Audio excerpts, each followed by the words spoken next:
Senior सहाफ़ी और तजियाकार सोहेल वड़ाइच के मुताबिक अदलिया के जिन 6 जजों का खत बहुत मुतनाज़ा बना हुआ है, इनमें से 2 जजों को मैं ज़ाती तौर पर जानता हूँ।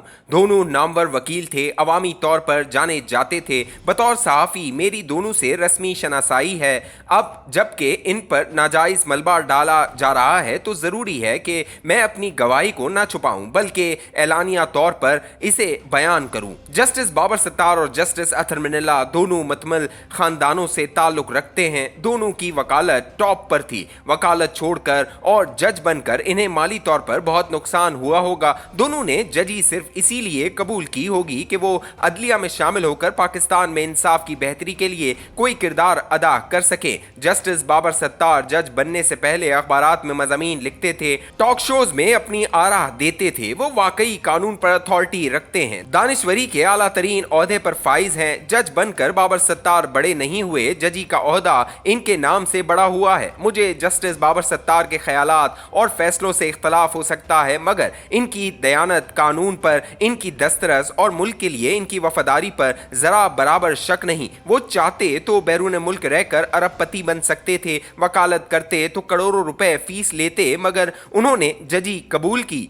ऐसे लोगों का सबको एहतराम करना चाहिए। इसी तरह के लोग हमें जहन्नुमी माशरे से निकाल कर कानून और इंसाफ के माशरे में ले जा सकते हैं। इनके इख्तलाफ को बर्दाश्त करना चाहिए और इसे भी इस्लाह के रस्ते में एक कदम समझना चाहिए। जस्टिस बाबर सत्तार के हक में इससे बड़ी गवाही क्या होगी कि हुकूमत के अटॉर्नी जनरल और हमारे दोस्त मलिक हैदर उस्मान के साहबजादे मंसूर ऐवान ने भी इनकी दयानत और रास गोई को सराहा है। बाबर सत्तार जैसे गिने चुने लोग हमारे लिए मीनारे नूर हैं। वो इख्तलाफ भी कर रहे हों तो इसमें भी कोई हिकमत होगी। जस्टिस अतहर मिनल्ला मुल्क के मशहूर पढ़े लिखे और ब्यूरोक्रेट खानदान से ताल्लुक रखते हैं। वो अदलिया आज़ादी तहरीक के बड़े रहनुमा रहे हैं। इनकी रास्त फिक्री और अवामी व जमहूरी सोच का अंदाज़ा इस बात से लगाया जा सकता है कि वो अनापरस्त और ख़ुद को खुदा समझने वाले जजों के दरमियान बैठ कर भी पार्लियामेंट को बालातर इदारा करार देते हैं। हालांकि कई बड़े दिमाग मगर तंग नज़र रखने वाले जज जमहूरियत को पामाल करते हुए पार्लियामान के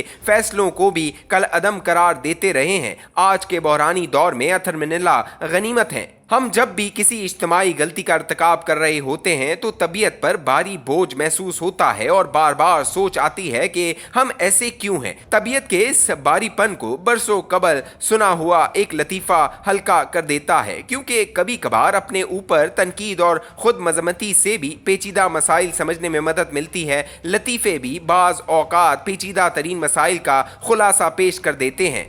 लतीफ़ा कुछ यूँ है कि जहन्नुम में हर कौम के लिए एक गड़ा मखसूस है। हर कौम के जहन्नुमी अपने अपने गढ़ों में सजाएं भुगत रहे हैं। हर गड़े के ऊपर फरिश्तों की बारी गार्ड मुकर्रर हैं, ताकि अगर कोई जहन्नुमी अपने गड़े से बाहर निकले या फरार होने की कोशिश करे तो इसे रोका जा सके। अलबत्ता जहन्नुम में एक गड़ा ऐसा भी है जिसके ऊपर कोई गार्ड नहीं, और वो गढ़ा तजादिस्तान के जहन्नुमी के लिए मखसूस है। दरोगा जहन्नुम से किसी ने पूछा कि इस गड़े पर गार्ड क्यों नहीं है, तो इसने हंसकर जवाब दिया, इस गड़े से जब कोई निकलने की कोशिश करता है तो बाकी जहन्नुमी इसकी टांग खींचकर इसे दोबारा जहन्नुम में खींच लेते हैं। इसलिए इस गड़े पर चौकीदार या गार्ड की जरूरत नहीं। इस गड़े के मकीन खुद ही एक दूसरे की तबाही के लिए काफी हैं। हमारी तारीख इस लतीफे से काफी मुताबिकत रखती है। सियासतदान मजबूत हुकूमत बना लेते हैं तो मुक्तदरा इनकी टांगे खींचकर गिरा लेती है। मीडिया आज़ाद हुआ और इतना मौसर हो गया कि गैर मुल्की ज़राए इब्लाग का इन्हिसार भी इस पर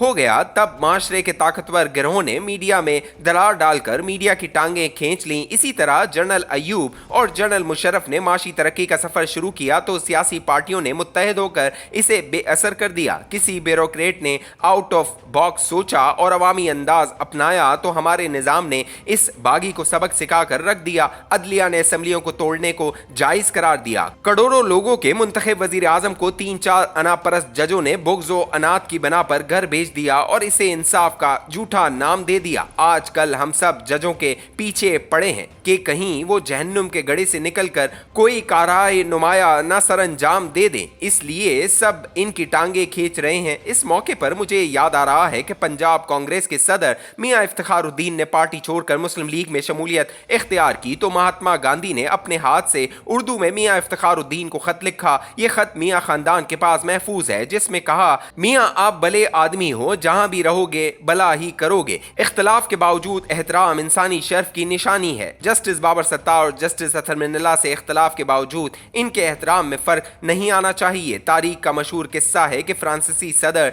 डेगाल के ज़माने में नामवर फ़लसफ़ी और दानिश्वर ज़ापाल सारतर ने अलजायर में जुल्म के खिलाफ आवाज़ बुलंद की तो डेगाल को मशवरा दिया गया कि सारतर को जेल में डाल दिया जाए। डेगाल ने इस पर तारीखी जवाब दिया कि सारतर तो फ्रांस है, फ्रांस को जेल में कैसे डाला जा सकता है। बाबर सत्तार और अतर मिन्नल्ला जैसे लोग मुल्क का ज़मीर हैं। इससे डील करते हुए डेगाल वाला रवैया अपनाने की ज़रूरत है। आखिर में मेरी नूनियों, इंसाफियों, जियालियों, वजीरों और इनके मुखालफों, सिविलियन बालादस्ती के हामियों, मुक्तदरा के वफादारों सबसे आजाना दरख्वास्त है कि हम जहन्नुम के गड़े में बैठकर अपने बेहतरीन दिमागों की टांगे न खींचें। तासुब, नफरत और सियासी दुश्मनियां अपनी जगह, मगर जिन जजों का माजी बेदाग है, जिन्होंने जमहूरियत, आज़ादी इज़हार, अदलिया की आज़ादी और पार्लिमान की बालादस्ती के हक में फैसले किए हैं, इन्हें अपने सतही मकासद की नज़र से न देखें। अगर ये कोई फैसला आपके खिलाफ दे दें तब भी सुकरात और भुट्टो की तरह माय लॉर्ड कहते इनके फैसलों पर साथ करें। तारीख का फैसला आपके हक में होगा, और अगर वो कोई फैसला आपके हक में दे दें तो इस पर खुदा की शुक्रगुजारी काफ़ी है। बाबर सत्तार और अतर मिन्नल्ला जब से जज बने हैं मैं इनसे कभी नहीं मिला, मगर मुझे यकीन है कि वो हमारी अदलिया के रोशन सितारे हैं। अटॉर्नी जनरल मंसूर ऐवान इन जजों के मुखालिफ कैंप में हैं, मगर फिर भी वो इनके हक में बोल पड़े हैं। कौम का ज़मीर जागेगा तो सभी इनके हक में बोलेंगे। जब ऐसा वक्त आएगा तभी हम जहन्नुम के गड़े से निकल सकेंगे।